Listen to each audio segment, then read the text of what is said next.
Hello my dear students, आज मैं आपको केमिकल काइनेटिक्स का एक बहुत ही प्यारा सा टॉपिक पढ़ाऊंगा।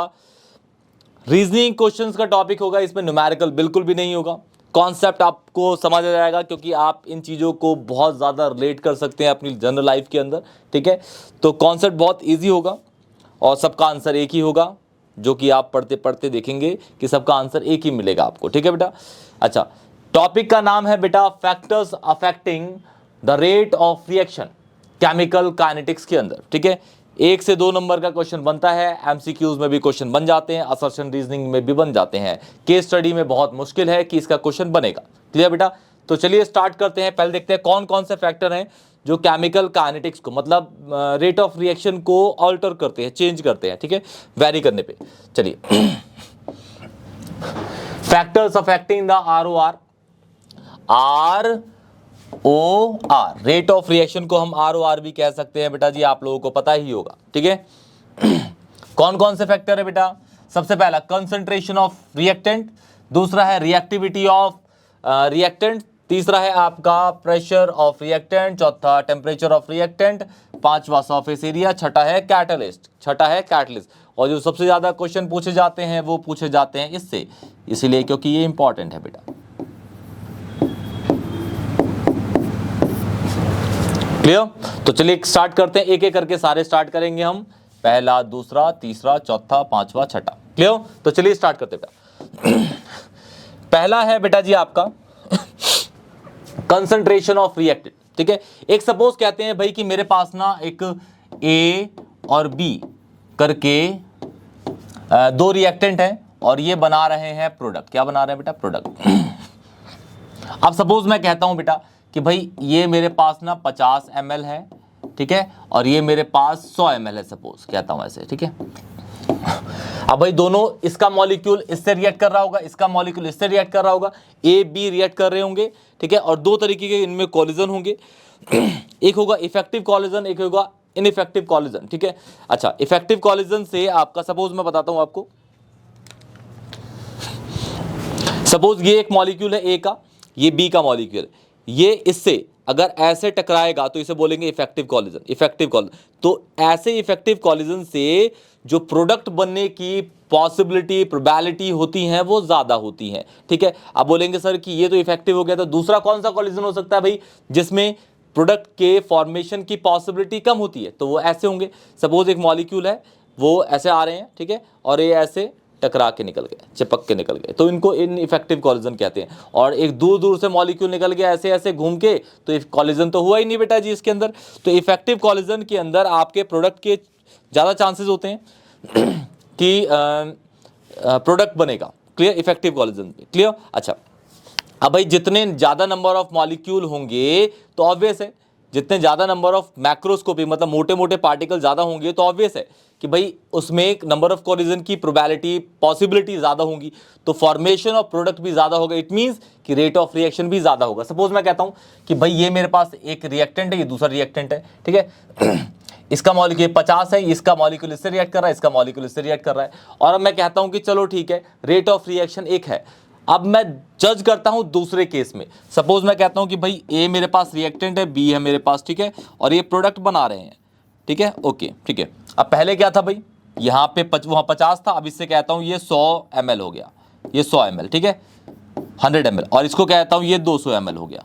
ठीक है, तो आप देख रहे हैं कि भाई कंसंट्रेशन बढ़ गई, वॉल्यूम बढ़ गया, सॉरी मतलब वॉल्यूम से नहीं कह रहा मैं, मतलब अमाउंट ऑफ सॉल्यूट बढ़ गया। अमाउंट ऑफ सॉल्यूट बढ़ेगा तो कंसंट्रेशन भी बढ़ती है, आप लोगों को पता होगा, मोलैरिटी हो या मोलैलिटी हो, कुछ भी हो। क्लियर बेटा? ओके। अच्छा, अब मुझे बताइए कि इस केस में कंसंट्रेशन अगर मैंने बढ़ाई तो यहाँ पे इसका मॉलिक्यूल इससे ज्यादा रिएक्ट कर रहा होगा, इसका मॉलिक्यूल इससे ज्यादा रिएक्ट कर रहा होगा, कि इस केस में केस 2 है ये, ठीक है, वो केस 1 ले लेते हैं, ये केस 2 है, इसमें इसका मॉलिक्यूल और इसका मॉलिक्यूल इससे ज्यादा रिएक्ट कर रहा होगा। तो ऑब्वियस है अगर यहाँ पे मॉलिक्यूल्स ज्यादा बढ़ेंगे, मॉलिक्यूल्स ज्यादा होंगे सॉल्यूट के, तो उसमें कोलिजन ज्यादा होगा, कोलिजन ज्यादा होगा तो इफेक्टिव कोलिजन की पॉसिबिलिटी ज्यादा होंगी। ठीक है, तो आप ये भी कह सकते हो कोलिजन फ्रीक्वेंसी ज्यादा होगी। कोलिजन फ्रीक्वेंसी बेसिकली क्या होता है? फ्रीक्वेंसी मतलब एक सेकंड में जितने नंबर ऑफ कोलिजन होते हैं उसको हम कोलिजन फ्रीक्वेंसी का नाम देते हैं बेटा, फ्रीक्वेंसी पर सेकंड। ठीक है, टाइम के रिस्पेक्ट में लिया आता है, inversely proportional to the time frequency. Clear? एक सेकंड में जितने नंबर ऑफ आपके कोलिजन होंगे उसे कोलिजन फ्रीक्वेंसी बोलेंगे। तो यहाँ पे ज़्यादा कोलिजन होंगी, यहाँ पे ऑब्वियसली ज़्यादा मॉलिक्यूल हैं सॉल्यूट के, तो ज़्यादा नंबर ऑफ कोलिजन होंगे, तो प्रोडक्ट का फॉर्मेशन भी ज़्यादा होगा। क्लियर बेटा? तो देखिए यहाँ क्या लिखा हुआ है, if we increase the concentration of reactant then the number of collision per second, ठीक है, जिसको मैं collision frequency बोल रहा हूं, increases, it means that the rate of formation of product also increases। Clear? तो इसको याद रखिएगा, concentration बढ़ाएंगे तो प्रोडक्ट ज्यादा बनेगा, जल्दी बनेगा। क्लियर बेटा? चलिए नेक्स्ट पे बढ़ते हैं, ध्यान देखिए। दूसरा है आपका रिएक्टिविटी ऑफ रिएक्टेंट। अच्छा, रिएक्टेंट जो है, सपोज मैं कहता हूं कि भाई ए और बी है मेरे पास, ठीक है, और ये प्रोडक्ट बना रहे हैं, ये केस 1 ले लिया, ठीक है, कंपैरिजन बेसिस पे आप इसको बहुत अच्छे से पढ़ लेंगे। दूसरा केस सपोज मैंने ले लिया केस 2, यहां पे ए और बी अगेन है, ठीक है, ये प्रोडक्ट बना रहे हैं केस 2। यहां पे ए जो है, ए और बी ये लेस रिएक्टिव एलिमेंट्स है, लेस रिएक्टिव है, ठीक है, और यहां पे ए और बी जो है ये है मोर रिएक्टिव। अब भाई मुझे बताइए कि ए और बी दोनों के दोनों यहां कम रिएक्टिव है, तो ऑब्वियस है कि ये इसका मॉलिक्यूल इससे, इसका मॉलिक्यूल इससे स्लो रिएक्ट करेगा। यहां पे ए और बी बहुत ज्यादा रिएक्टिव है, तो ए का मॉलिक्यूल बी से, बी का मॉलिक्यूल ए से ज्यादा रिएक्ट करेगा, हाँ कि ना बेटा? अब रिएक्ट करेगा ज्यादा, इट मींस कि भाई फॉर्मेशन ऑफ प्रोडक्ट जल्दी बनेगा, ठीक है, तो इसको याद रखिएगा बेटा। If the reacting species are more reactive, it means that the collision frequency, मतलब number of collision per second increases, the rate of formation of product also increases. Clear बेटा? बहुत ईजी है, बहुत ईजी है। अगर नेचर ऑफ, ये basically nature में आता है आपका, नेचर ऑफ रिएक्टेंट में। नेचर ऑफ रिएक्टेंट कैसे हो सकते हैं? आपका लेस रिएक्टिव, ये हो सकता है मोर रिएक्टिव। लेस रिएक्टिव में जो प्रोडक्ट बनेगा वो धीमा बनेगा, माइल्ड बनेगा, स्लो बनेगा। क्लियर बेटा? इसमें बनेगा फास्ट, क्योंकि जो रिएक्टेंट है वो ज्यादा रिएक्टिव है। क्लियर बेटा? ओके बेटा, चलिए बढ़ते हैं नेक्स्ट पे। ये बेटा आपका pressure of reactant, pressure of reactant. देखिए बेटा जी ध्यान से इसको, ठीक है, जैसे आपको पता है, सपोज मैं कहता हूं कि भाई मेरे पास ना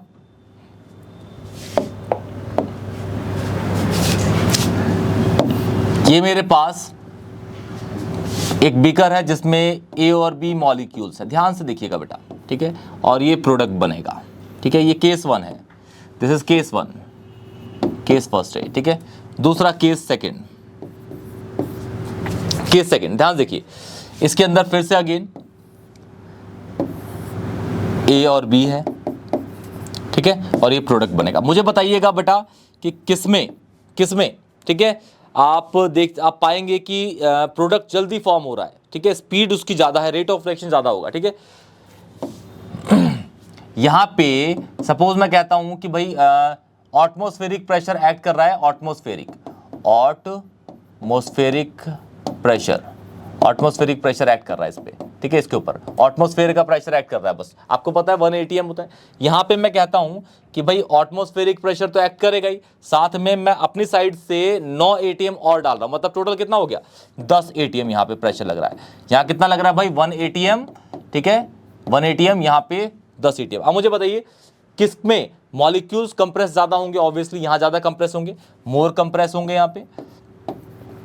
अच्छा, ज्यादा कंप्रेस होंगे मॉलिक्यूल्स यहां पे, तो नंबर ऑफ कोलिजन यहां ज्यादा होगा कि यहां ज्यादा होगा? यहां ज्यादा होगा। नंबर ऑफ कोलिजन ज्यादा होगा तो इफेक्टिव कोलिजन की पॉसिबिलिटी ज्यादा होगी, इफेक्टिव कोलिजन ज्यादा होगा तो प्रोडक्ट जल्दी बनेगा इसके अंदर। क्लियर बेटा? तो जहां पे प्रेशर ज्यादा बढ़ेगा वहां पे रेट ऑफ रिएक्शन भी बढ़ेगी, यही कह रहा है, या देख लीजिए ध्यान से। If we increase the pressure of the reactant, then the number of collision per second increase. It means the rate of reaction या फिर formation of product also increases. Clear बेटा? बहुत इजी है बेटा। सेम ऐसी आप टेम्परेचर में देखेंगे, टेम्परेचर बढ़ाएंगे तो भाई ऑब्वियस है कि भाई इवेपोरेशन ज्यादा होगा, भी दिखाता हूं मैं आपको। क्लियर? इसको नोट कर लीजिए, बहुत इजी है बेटा, ऐसे ही आपको याद करना है। तो तीनों केसेस में आप देख रहे हो कि भाई कॉन्सेंट्रेशन बढ़ाओगे तो रेट ऑफ रिएक्शन बढ़ेगा, मोर रिएक्टिव होगा, रिएक्टिविटी ज्यादा होगी तो रेट ऑफ रिएक्शन ज्यादा होगा, और ये है आपका प्रेशर अगर ज्यादा होगा आपका, ठीक है, तो फॉर्मेशन ऑफ प्रोडक्ट ज्यादा जल्दी तेजी से बनेगा दोनों में ही, लेकिन तेज इसमें बनेगा, रेट ऑफ रिएक्शन ज्यादा होगी। क्लियर बेटा? तो चलिए बढ़ते हैं आगे। देखिए नेक्स्ट है आपका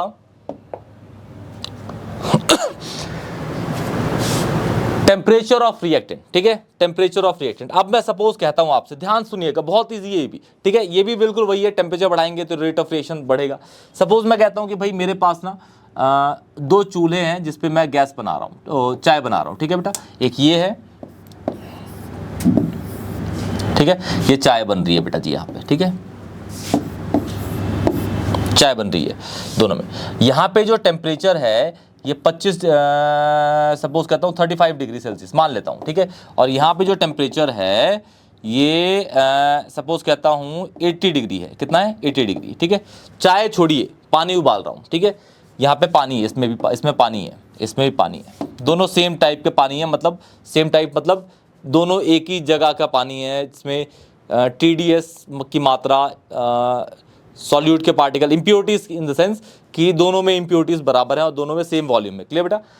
अब मुझे बताइए कि किसमें जल्दी बॉइलिंग होगा।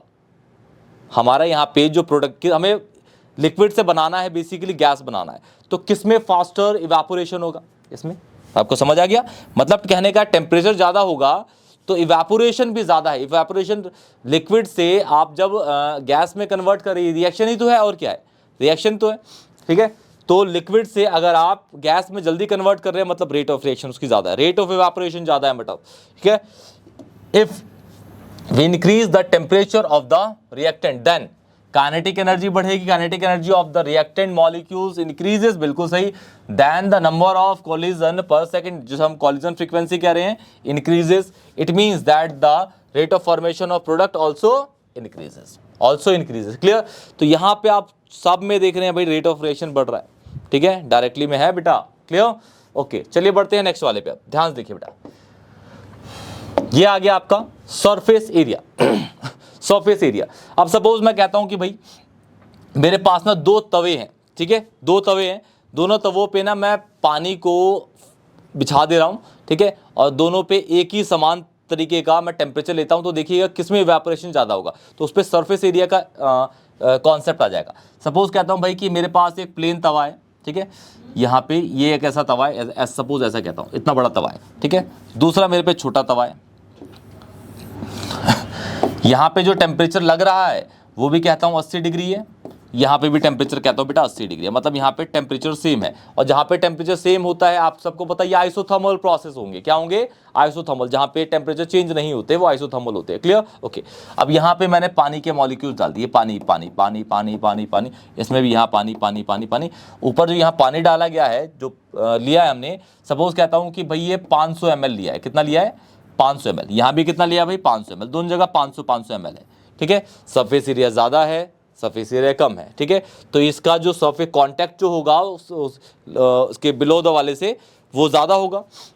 तो मुझे बताइए कि भाई इवेपोरेशन ज़्यादा किस में होगा, इवेपोरेशन इसका यहाँ भी होगा, यहाँ भी होगा, यहाँ भी, क्योंकि कांटेक्ट ज़्यादा है इसका, कांटेक्ट, इवेपोरेशन यहाँ पे होगा, इवेपोरेशन, क्लियर, इवेपोरेशन इसमें इवेपोरेशन यहाँ पे होगा, यहाँ पे होगा, यहाँ, ठीक है। तो इवेपोरेशन अगर सरफेस एरिया ज़्यादा है, इट मीन्स कि उसका इवेपोरेशन या फिर रेट ऑफ रिएक्शन भी ज़्यादा होगी, क्लियर बेटा। इजी है, बहुत ही इजी है। सरफेस एरिया भी, सरफेस एरिया बढ़ाया तो रेट ऑफ रिएक्शन भी बढ़ गया, यही लिखा हुआ है इसके अंदर। An increase in the surface area of the reactant increases the rate of reaction, surface area is large. जैसे ही सरफेस एरिया बड़ा होगा उसका रेट ऑफ रिएक्शन भी क्या होगा, ज़्यादा होगा, क्लियर बेटा। ओके बेटा, ठीक है। लास्ट इसका है बेटा कैटलिस्ट, ठीक है। कैटलिस्ट आप लोगों को पता है कि कैटलिस्ट होते क्या है। सॉरी, कैटलिस्ट एक ऐसी चीज है बेटा, सबने 11th में पढ़ा होगा कैटलिस्ट के बारे में।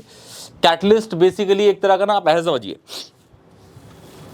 कैटलिस्ट एक तरह का ना बैंक्वेट हॉल है, ठीक है, जिसमें क्या होता है कि एक इस साइड से लड़की वाले आए, इस साइड से लड़के वाले आए, दोनों की शादी होगी, प्रोडक्ट बन के निकल गया, क्लियर। लेकिन आपका जो बैंक्वेट हॉल है वो कहाँ है, वो तो वहीं पे है, और जैसा था वैसे ही है, क्लियर बेटा, है ना। अब शैतान होगा कोई तो भाई उसकी चम्मच प्लेट उठा के ले जाता है, लेकिन ऐसा जनरली होता नहीं है।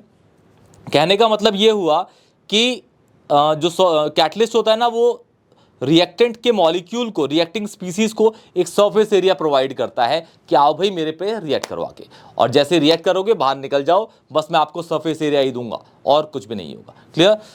तो ये ऐसे ही कैटलिस्ट होते हैं। कैटलिस्ट बस रिएक्ट करवाते हैं, ठीक है ना, उसके अंदर इन्वॉल्व होते हैं, कुछ भी नहीं करेंगे। जैसे वो स्टार्टिंग में गए, वो सरफेस एरिया प्रोवाइड किया और वो जो रिएक्शन पूरी कंप्लीट हो गई, प्रोडक्ट में कन्वर्ट हो गई, और आपका जो कैटलिस्ट था वो सेम वैसे एज इट इज़ रह गया। क्लियर बेटा? तो कैटलिस्ट इसी तरीके से वर्क करता है। कैटलिस्ट का कोई काम नहीं है उसके अंदर, बस वो एक सरफेस एरिया प्रोवाइड करता है। जैसे मैंने आपको बताया बैंक्वेट जैसा, लड़की वाले रिएक्टेंट ए, लड़के वाले रिएक्टेंट बी, ठीक है, रिएक्ट करके निकल गए। क्लियर बेटा? और बैंक्वेट हॉल वहीं रह गया बेटा। ये इसी तरीके से आपका कैटलिस्ट को आपको समझाया जाएगा। क्लियर बेटा? ओके। तो देखिए, कैटलिस्ट जब आप डालते हैं ना एक रिएक्शन के अंदर, तो आपको पता है कि रेट ऑफ रिएक्शन इंक्रीज करती है, लेकिन हमेशा ऐसा नहीं होता। ठीक है, अगर आप चैप्टर 5 पढ़ेंगे ना बेटा, सरफेस केमिस्ट्री, तो आपको पता चलेगा कि दो तरीके से आपके दो टाइप के आपके कैटलिस्ट होते हैं। एक होता है आपका पॉजिटिव कैटलिस्ट, दूसरा होता है नेगेटिव कैटलिस्ट। पॉजिटिव कैटलिस्ट जब आप डालते हैं किसी भी रिएक्शन के अंदर, तो वो रेट ऑफ रिएक्शन को इनहेंस करता है, बढ़ाता है, तेज करता है, फास्ट करता है। क्लियर? लेकिन दूसरा भी होता है एक, ठीक है, जिसको हम बहुत रेयरली यूज करते हैं, जिसे बोलते हैं नेगेटिव कैटलिस्ट। ठीक है, नेगेटिव कैटलिस्ट क्या करते हैं? रेट ऑफ रिएक्शन को स्लो डाउन करते हैं। ऐसी रिएक्शन, कुछ रिएक्शंस ऐसी होती हैं जो बहुत फास्ट मूव करती है, उन रिएक्शन के अंदर डालते हैं जिनका हमें ऑर्डर फाइंड आउट करना होता है। ठीक है, ठीक है। तो कैटलिस्ट का बेसिक मतलब क्या है, एक रिएक्शन में आपको कैसा देखना है। ठीक है, सबसे पहले मैं आपको दिखाता हूँ कैटलिस्ट, बहुत ज्यादा इंपॉर्टेंट है कैटलिस्ट वाला, याद रखिएगा बेटा। ठीक है, कैटलिस्ट का क्वेश्चन बनता है, जैसे मैंने आपको पता है लेक्चर की स्टार्टिंग में ही कि 6 में से सबसे ज्यादा इंपॉर्टेंट कैटलिस्ट है। क्लियर? तो एक रिएक्शन बताता हूं, एक रिएक्शन जो होती है वो रिएक्टेंट से प्रोडक्ट में कैसे कन्वर्ट होती है। क्लियर? वो ग्राफ के थ्रू बताया गया है आपको। ये वाई एक्सिस है बेटा, ये एक्स एक्सिस है, इसको मैं बोल देता हूं ये है हमारा रिएक्टेंट कोऑर्डिनेट, रिएक्शन कोऑर्डिनेट,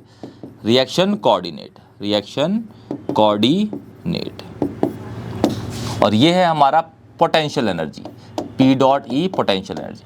अब जो आपका जो रिएक्शन वर्क करता है, रिएक्शन कैसे चलता है, सपोज मैं कहता हूं कि भाई इस जगह से मेरे ए और बी रिएक्टेंट है, ए और बी मेरे पास रिएक्टेंट है। क्लियर बेटा? अब इस जगह से ए का मॉलिक्यूल बी से, बी का मॉलिक्यूल ए से गुत्थम गुत्थी करके, लड़ाई करके बढ़ रहा है, मतलब ऑब्वियसली वो रिएक्ट करेंगे ना। ठीक है, तो भाई रिएक्ट करेंगे तो ऑब्वियसली वो थोड़े ज्यादा हाइपर होते रहते हैं, मतलब एनर्जी उनकी बढ़ती रहती है। क्लियर? ओके, तो एनर्जी उनकी बढ़ रही है धीरे धीरे, और एक टाइम ऐसा आएगा कि उनकी एनर्जी ना बिल्कुल पीक पे होगी, पीक पे, जैसे सैचुरेट हो जाएगी, उससे ज्यादा उस रिएक्टेंट की एनर्जी हो ही नहीं सकती बेटा। क्लियर? तो इस एनर्जी के बाद ये अपनी एनर्जी को कम करते हैं, एनर्जी को कम करके एक ऐसा ग्राफ बना देते हैं। ठीक है, ये वाली एनर्जी हो गई किसकी? रिएक्टेंट की, और ये वाली किसकी हो गई? प्रोडक्ट की। सॉरी, ये वाली किसकी होगी बेटा? आपकी होगी रिएक्टेंट की, और ये वाली किसकी होगी? प्रोडक्ट की, क्योंकि फाइनली प्रोडक्ट ये बना। ये आपका है रिएक्टेंट, और ये है आपका प्रोडक्ट। वो रिएक्टेंट है, ये प्रोडक्ट है। ठीक है, इसको बोल देता हूं कि भाई इसकी एंथैल्पी है HR और इसकी है HP। क्लियर? तो HP, सॉरी P है ये, ठीक है ना। तो इन दोनों के बीच का गैप जो होगा उसे बोल देते हैं डेल्टा H। क्या बोल देते हैं? Delta H। क्लियर बेटा? अच्छा, रिएक्टेंट से और इस एंथैल्पी के बीच की जो एनर्जी होती है, गैप होता है, इसको बोलते हैं हम एक्टिवेशन एनर्जी। क्या बोलते हैं? Activation energy. ठीक है, ग्राफ आपको बहुत अच्छे से पढ़ा दिया जाता है। ठीक है, बहुत इंपॉर्टेंट होता है। और यहां से यहां तक की एनर्जी को हम बोलते हैं बेटा, क्या हम बोलते हैं? इस एनर्जी को थ्रेशोल्ड एनर्जी। क्या बोलते हैं इसको? Threshold energy. ठीक है, जैसे रिएक्टेंट का मॉलिक्यूल रिएक्ट करा, इस जगह चला, ठीक है, ये एक बैरियर है। ठीक है, ये एक एक्टिवेटेड कॉम्प्लेक्स है, एक बैरियर है। अगर वो इस बैरियर को क्रॉस कर देगा, इट मींस कि जो प्रोडक्ट बनेगा वो निश्चित 100% बनेगा ही। लेकिन अगर इस बैरियर को वो क्रॉस नहीं कर पाया, मतलब इस जगह पे अटक गया आके, तो दोबारा रिटेन क्या कर लेता है? दोबारा रिएक्टेंट बन जाता है, मतलब ये रिएक्शन पूरी नहीं होती। क्लियर? इस बैरियर को उसको क्रॉस करना ही पड़ेगा, तभी आपका क्या बनेगा बेटा? तभी आपका बनेगा प्रोडक्ट। ठीक है, इस बैरियर को याद रखिएगा। क्लियर? क्लियर है बेटा? ठीक है। तो ये जो आपकी रिएक्शन है ये विदाउट कैटलिस्ट है। क्या है? Without catalyst. विदाउट कैटलिस्ट, ये कैटलिस्ट के बिना चल रही है, ठीक है। लेकिन अगर मैं इसी रिएक्शन को कैटलिस्ट पे लेके आऊं, मतलब इसी रिएक्शन में कैटलिस्ट डाल दूं कि भाई रिएक्टेंट के साथ मैंने क्या डाल दिया? कैटलिस्ट डाल दिया, तो ये इतना बड़ा स्लोप नहीं लेगा। ये क्या करेगा? रिएक्ट स्टार्ट करेंगे और एक छोटा सा एक कर्व लेगा और इस तरीके से बन जाएगा। मतलब कहने का क्या हुआ कि जैसे ही आपने कैटलिस्ट डाला, ये डिस्टेंस से डिस्प्लेसमेंट में आ गया, डिस्टेंस से डिस्प्लेसमेंट में आ गया। मतलब कहने का है, अब ये वाली इसकी क्या होगी? कैटलिस्ट के साथ, ये वाला जो है येलो वाला, ये विद कैटलिस्ट है, विद कैटलिस्ट। कैटलिस्ट जैसे ही आपने क्या डाला रिएक्शन के अंदर, रिएक्टेंट के साथ आपने कैटलिस्ट डाला, आपने देखा कि उसका वो पीक हटा दिया उसने, ठीक है। और पोटेंशियल एनर्जी और रिएक्टेंट की एनर्जी के बीच का जो जगह थी वो एक्टिवेशन एनर्जी वो कम कर दी। क्लियर? पहले एक्टिवेशन एनर्जी कितनी थी? ये वाली थी, ये रिएक्टेंट और इसके बीच में। अब दोबारा क्या होगी भाई? ये होगी। समझ आ गया बेटा? तो आप ये समझ गए कि कैटलिस्ट अगर आप डालेंगे किसी भी रिएक्शन के अंदर तो भाई वो क्या करता है? उसकी एक्टिवेशन एनर्जी को घटा देता है। एक्टिवेशन एनर्जी को क्या करता है बेटा? डिक्रीज करता है। एक्टिवेशन एनर्जी को क्या करता है बेटा? वो डिक्रीज करता है। क्लियर बेटा? तो ये आपका पूरा का पूरा लेक्चर था factors affecting the rate of reaction, जिसमें आपने 6 फैक्टर्स पढ़े बेटा। क्लियर बेटा? कोई भी डाउट होगा बेटा तो कमेंट सेक्शन में बताइएगा। क्लियर? अच्छा, ये ना बेटा हमारे अपना चैनल पे प्लेलिस्ट में जाइएगा। प्लेलिस्ट में ना बहुत सारी आपके वीडियोस मिल जाएंगी हर चैप्टर की। 12th के रिस्पेक्ट में 11th में भी काफ़ी सारी चैप्टर की है। 12th में आप देखेंगे तो सॉल्यूशन पूरा चैप्टर कंप्लीट है, ठीक है। इलेक्ट्रोकेमिस्ट्री पूरा कंप्लीट है। केमिकल काइनेटिक्स भी एक लेक्चर रह गया है, वो भी कंप्लीट हो जाएगा इसका, आर्नियस का। क्लियर बेटा? ऑर्गेनिक पूरी की पूरी कंप्लीट हो रखी है। जैसे सपोज कहते हैं कि भाई हेलो एल्केन, हेलो एरीन, ठीक है। तो आपको किस किस तरीके से लेक्चर उसके अंदर मिलेंगे उस प्लेलिस्ट के अंदर? सबसे पहला आपको IUPAC मिलेगा, IUPAC of halo alkane, hello arene. दूसरा प्रिपरेशन ऑफ हेलो एल्केन, फिर केमिकल प्रॉपर्टीज, फिर फिजिकल प्रॉपर्टीज, फिर ऐसी हेलो एरीन में, ठीक है। ये सारा खत्म होने के बाद आपको एक ही पूरे लेक्चर के अंदर सारी की सारी नेम रिएक्शन होंगी। एक ही पूरे फिर लेक्चर के अंदर अलग लेक्चर होगा जिसमें रीजनिंग क्वेश्चन होगा, कन्वर्जन होंगी, ETC ऐसे करके पूरा का पूरा ब्रीफली आप लोगों को समझा दिया गया है, ठीक है बेटा जी। प्लेलिस्ट में जाइएगा, चेक करिएगा। क्लियर? और अपने दोस्तों को भी शेयर करिएगा। कोई भी डाउट होगा तो कमेंट सेक्शन बताइएगा। वीडियो को लाइक करिए, चैनल को सब्सक्राइब करिए, दोस्तों को शेयर करिए बेटा जी। और ऐसा ही अपना प्यार हम पे बनाए रखिए। तब तक के लिए टेक केयर बेटा जी।